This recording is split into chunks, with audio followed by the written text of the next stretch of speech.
Selamat pagi, salam sejahtera Malaysia. Tuan-tuan dan puan-puan, hari ini aku nak kongsi lagi pada Anda satu perkara yang betul-betul paling hangat di UMNO. Ramai yang tidak tahu ini berlaku kepada UMNO, kepada Zahid Hamidi, kepada Tokmat, kepada Ismail Sabri, kepada Ahmad Maslan. Ini sangat memberi kesan yang buruk kepada penyokong UMNO, penyokong Zahid Hamidi sendiri, dan juga semua top 5 UMNO. Mungkin apa yang saya akan sampaikan pada pagi ini kamu tak tahu. Ini yang sebenarnya berlaku kepada UMNO pada hari ini.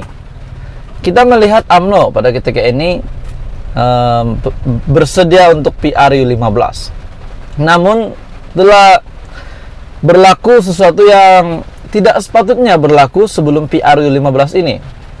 Adakah ini rancangan Zahid Hamidi atau macam mana mereka nak menang PRU 15 kalau begini keadaan UMNO pada ketika ini? Setelah beberapa kenyataan daripada calon yang tidak dicalonkan, sepatutnya dicalonkan namun tidak dicalonkan, terdapat juga kabar angin mengatakan ada pergerakan di dalam UMNO yang coba untuk mensabotaj, memprotes UMNO.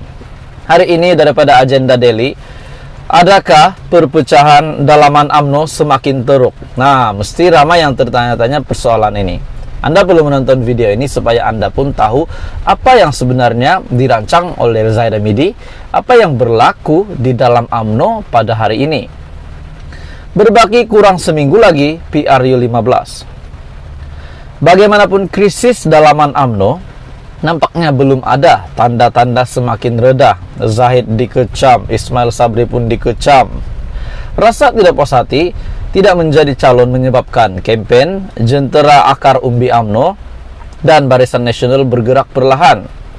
Tindakan penutupan beberapa pusat daerah mengundi memberi implikasi teruk apabila terpaksa menyusun semula strategi lain. Paling pening kepala sudah pasti Presiden UMNO Datuk Seri Ahmad Zahid Hamidi yang dilihat tidak agresif dan sering menjadi bahan kritikan serta kecaman orang ramai. Malah paling jelas ditunjukkan dalam media sosial. Kita dapat melihat setiap hari ada kecaman kepada Zahid Hamidi. Zahid tidak sepopuler Perdana Menteri Datuk Seri Najib Razak, bekas Perdana Menteri yang kini bergelar di Banduan. Lebih memburukkan lagi keadaan apabila berlaku salah komunikasi dengan Perdana Menteri Datuk Seri Ismail Sabri Yaakob. Rupanya Perdana Menteri sementara kita Ismail Sabri Yaakob dan juga Zahid Hamidi mempunyai satu masalah, yaitu salah komunikasi. Selain perpecahan di kalangan akar umbi, terdapat juga kabar angin yang menyatakan terdapat gerakan untuk memastikan kursi Parlimen Bagan Datuk yang disandang Zahid kalah pada PRU 15. Jadi tuan-tuan dan puan, adakah ini sabotaj besar-besaran kepada Zahid Hamidi? Setelah kenyataan ini yang mengatakan, kabar angin ini yang mengatakan terdapat gerakan untuk memastikan kursi Parlimen Bagan Datuk, yaitu kubu kuat Zahid Hamidi yang disandang Zahid itu, terdapat gerakan untuk memastikan Zahid Hamidi kalah di Bagan Datuk. Siapa gerakan ini? Adakah dari UMNO sendiri ataupun dari luar? Ini pasti mengejutkan Zahid Hamidi. Bukan saja berdepan tantangan lawan di Bagan Datuk, Zahid juga berdepan seteru politik dalam UMNO sendiri. Malah beberapa maklumat diterima mendedahkan terdapat gerakan rahsia yang sedang digerakkan oleh kumpulan warlord UMNO yang tidak menjadi calon pada PRU 15 untuk mensabotaj kawasan yang ditandingi oleh Zahid Hamidi. Habislah Zahid kali ini. Orang-orangnya sendiri yang telah beliau gugurkan dikatakan akan membuat satu pergerakan untuk menjatuhkan Presiden UMNO sendiri. Sumber dalaman parti memberitahu gerakan tersebut disusun secara rapi. Gerakan tersebut disusun secara rapi untuk memastikan undi diperolehi Zahid menurun dan tidak mustahil juga kalah di Bagan Datuk. Hanya dengan kekalahan Zahid di Bagan Datuk, dapat menyekat Zahid daripada membuat keputusan sesuka hatinya selepas PRU15. Sebab kita tahu kabar angin ada mengatakan sekiranya Zahid dan UMNO menang, beliau ingin menghapuskan kes mahkamahnya. Ada yang kata begitu. Ismail Sabri juga dalam keadaan tertekan sebenarnya karena orang-orangnya tidak tersenarai sebagai calon.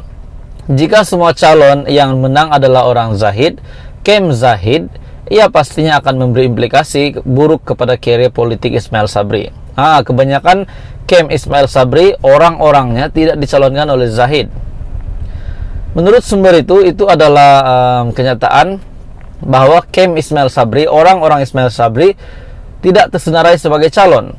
Rupanya beliau dan Ismail Sabri terdapat sedikit kesalahpahaman di sini.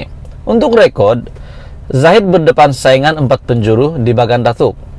Pada PRU15 kali ini, PH meletak Datuk Samsul Iskandar Muhammad Akin sebagai calon. Sementara PN meletak Dr. Muhammad Faiz Naman dan seorang lagi adalah calon bebas. Namun terdapat tanda-tanda jelas krisis dalam UMNO masih tidak selesai apabila Zahid terpaksa mengeluarkan kenyataan untuk meredakan kacau bilau yang sedang dihadapi partai tersebut. Bagi mengelak krisis ini berterusan berlaku dalam UMNO, Zahid berkata pemimpin parti yang tidak dicalonkan pada PRU15 masih ada peluang bertanding pada pilihan raya negeri PRN akan datang. Wow, rupanya semua pemimpin parti yang tidak dicalonkan, dalam PRU15, rupanya mereka digugurkan hanya dalam PRU15 dan akan dicalonkan pada PRN. Itu pun kalau betul. Siapa nak percaya Zahid kan? Sedangkan ada artikel baru-baru ini daripada Syahbudin.com yang mengatakan Zahid tidak dipercayai lagi. Beliau boleh dikatakan telah mengkhianati top 5 UMNO dengan membuat keputusan sesuka hati dengan menggugurkan beberapa calon. Walaupun membuat janji tersebut, kenyataan tersebut yang hanya keluar selepas seminggu kampanye PRU15, nampaknya Zahid sudah melihat realiti sebenar yang sedang berlangsung di seluruh negara ketika ini. Walaupun membuat janji tersebut, Zahid juga meletak syarat bahwa mereka yang ingin bertanding di peringkat DUN harus merebut peluang itu dengan memenangkan calon BN yang bertanding di kawasan parlemen masing-masing. Peluang masih ada, terutamanya bagi negeri-negeri yang masih tidak dibubarkan DUN. Maka peluang itu harus direbut dengan memenangkan calon parlemen BN, katanya melalui hantaran di Telegram yang dilaporkan media.